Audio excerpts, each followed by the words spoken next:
Hello guys, welcome back to a new video. So this video is going to be about small investors. तो who are small investors और new investors जिनको मैं refer करना चाह रहा हूँ इस वीडियो में. So new investors are basically if you have just started earning and if you have started to deploy your money in the stock market in the recent times. आपका बहुत ज़्यादा पोर्टफोलियो का साइज़ नहीं है. You have just started to begin in the market. आप धीरे धीरे करके आप अपना पोजीशन बिल्ड कर रहे हो कोई भी स्टॉक में. ठीक है, तो those I am referring to as new investors. ठीक है, तो एक टाइम था जब मैं भी न्यू इन्वेस्टर्स था and in my previous videos I have shared my story as well how my journey started in the stock market. ठीक है, मैं करीब 2021-22 के आसपास से इन्वेस्ट कर रहा हूँ. It's been a 3 year long journey. ठीक है, तो मैं भी एक टाइम पे बहुत ही एक छोटा कैपिटल लेके स्टार्ट किया था. ठीक है, तो and that is the process. ठीक है, आप जब भी कोई भी चीज़ शुरू करोगे, ठीक है, when it was about investing I was not sure how the market works. ठीक है, किसी से सुन लिया कुछ, I took recommendation, so I was very clueless in the initial stages. I know many of my viewers, if you are a young investor, you might also be clueless about certain things and that's okay. तो we all start with a small capital. एक तो income भी कम होता है पहले when you just start earning or you have just started to enter. And also जो problem आता है कि पता नहीं होता है कि क्या करना है, किस में अच्छे से एलोकेट करना है, पोर्टफोलियो डाइवर्सिफाई कैसे करना है. ठीक है, किसी से भी कोई भी स्टॉक सुन लिया, पैसा डाल दिया. ठीक है, कुछ 2,000-3,000 लगा दिया. ठीक है, मतलब माइंडलेसली कोई भी इन्वेस्टिंग कर लिया. अगर थोड़ा बहुत 10%, 5%, अगर डबल भी हो जाता है स्टॉक तो कोई मतलब ज़्यादा वैल्यू भी नहीं है, क्योंकि आपका क्या फ़ायदा है अगर 10,000 आपका 20,000 हो गया या 20-30,000 डबल भी हो गया आपका, तो nothing changes in your life. ठीक है, तो आप जब नया इन्वेस्टर हो, there are certain things you should always keep in mind. एक तो रिकमेंडेशन मत लो. कोई भी अगर स्टॉक का नाम सुन रहे हो, even if I am telling you about a stock, और आप अपने किसी भी पीयर से आपका कोई स्टॉक के बारे में सुन रहे हो, तो आप स्टे अवेयर एंड ऑल्सो आप अपना एक जो इन्वेस्टमेंट फ्रेमवर्क में बोलता हूँ, एक इन्वेस्टमेंट फ्रेमवर्क दिमाग में सेट करके रखो कि I can listen or I can take names of any company, but I would check whether the company fits my investment thinking or not. तो सुन के इन्वेस्ट मत करो. This is the first thing that I tell everyone. If you are investing, if you are putting your hard earn money in a stock to grow, so have that conviction. Take out some time from your daily life and like research करो थोड़ा stocks. And it's very easy to do research. मेरे को अगर कोई company में पसंद आता है, obviously I do a deep dive into it, लेकिन मेरे को 10 मिनट में पता चल जाता है. अगर मैं उनका कॉन कॉल देखूँ या गाइडेंस सुनूँ, तो मेरे को पता चल जाता है कि whether I am interested in the company और not. If you are interested in a person, the first impression do matter. तो आपका एक चॉइस होता है, राइट.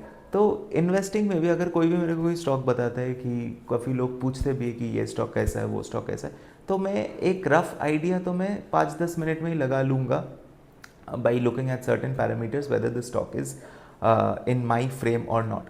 तो अगर आप लोग नया इन्वेस्टर हो तो लोगों का सुनना बंद करो. आप अपना एक थिंकिंग फ्रेमवर्क रखो, उसके अंदर ही काम करो, उसके बाहर मत जाओ. और एक बात, जैसे कि आप देखोगे बहुत सारे स्टॉक्स है.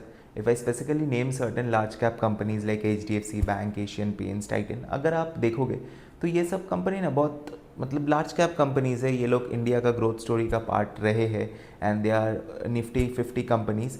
लेकिन आप अगर देखोगे इन सब कंपनीज में ना अच्छा सा ग्रोथ नहीं है. अगर आप रेवेन्यू ग्रोथ देखोगे तो this company aren't growing as per their peers or the small players which are going as compared to them. अगर आप एशियन पेंट्स का बात देखोगे, मैं एग्जाम्पल से बात कर रहा हूँ जाके आप लोगों को समझ में अच्छा है. एशियन पेंट्स, HDFC बैंक, फिर आपका TCS, टाटा एलेक्सी, इन लोगों को सब कंसिस्टेंट कंपाउंडर का टाइटल मिला हुआ है कि आप लोग इनमें ब्लाइंडली पैसा डालते जाए, आपका पैसा बनते जाएगा. लेकिन ऐसा नहीं होता है. मार्केट में ना घंटा फ़र्क पड़ता है कि आपका बैकग्राउंड क्या है, कौन सा कंपनी है, क्या है. अगर आप में ग्रोथ नहीं है, if the business is not doing well, if the business can not grow it's revenue and PAT, it will never make money for its share holder. ठीक है, तो ये आप अपना दिमाग में सेट कर लो.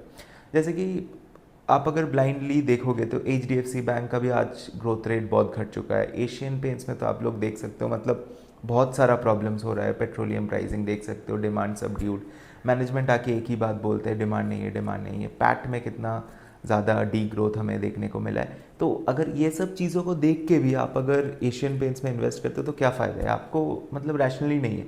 आपको बस मालूम है कि अच्छा पेंट कंपनी हम लोगों को घर पे यूज़ होता है, ठीक है। मैंने भी कुछ दिनों पहले अपना जिम का रेनोवेशन किया, I myself use Asian Paints, ठीक है। तो इसका मतलब ये नहीं कि मतलब कंपनी का बिजनेस और प्रोडक्ट, मतलब हमेशा इन दोनों को जोड़ के मत देखो कि पेंट अच्छा है इसका मतलब ये भी होगा बिजनेस भी बहुत बढ़िया है, ऐसा नहीं होता है। तो इस फ्रेमवर्क से निकलो। एंड ऑल्सो और एक कंपनी का मैं बात करूँगा, that is Titan. Titan is growing at a good rate, ठीक है।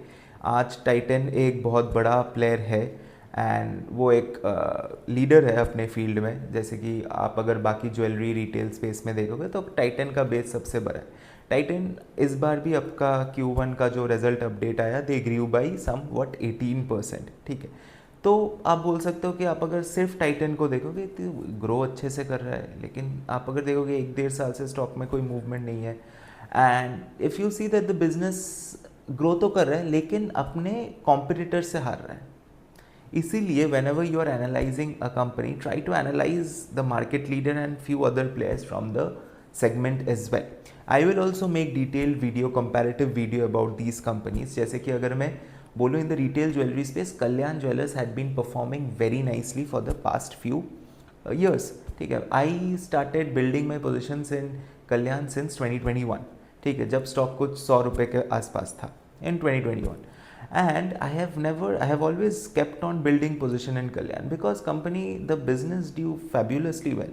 उन लोगों ने स्टोर एक्सपेंशन किया, रेवेन्यू को अच्छे से ग्रो किया, पैड ग्रोथ था, ठीक है। It was in the business was in a very right direction, but and it outperformed Titan in every quarter. I can name you every quarter they outgrew Titan. आप अगर इस बार का भी business update देखोगे Q1 FY26, Kalyan grew by 31% and Titan grew by 18%. You can see the gap. Who's winning the race? तो देख सकते हो। एंड ऑल्सो अभी तो बहुत सारा कंपटीशन आ गया है टाइटन का, जैसे कि PN गडगिल है, सेनको है, there other retail jewellery space है। मैं स्पेसिफिकली इन चारों को ही ट्रैक करता हूँ, तो I have knowledge of these two. And also आप अगर प्रॉक्सी प्लेयर को देखोगे, लाइक जो गोल्ड मैन्युफैक्चरिंग में B2B बिजनेस जो कर रहा है Sky Gold, they are also growing at a much higher rate. वो लोग तो लास्ट ईयर 100% से ग्रो किया, अभी कुछ 50% से ग्रो करने का टारगेट है। तो ये ग्रोथ रेट को ना हमेशा चेक करो। अगर कंपनी में ग्रोथ है and if the company is growing faster than it's peer, it will make you money, ठीक है। तो आप बिजनेस के डायरेक्शन को फॉलो करो, स्टॉक प्राइस को मत देखो। तो वही मैं बोल रहा हूँ, coming back to my topic, मैं थोड़ा टॉपिक से अलग चला गया था कि एनालाइज द कंपनी, ठीक है। आपका एक छोटा कैपिटल है, आप अभी 10, 12, 13, 14, 15% XIRR से या CAGR से आप लोगों को कुछ नहीं होने वाला।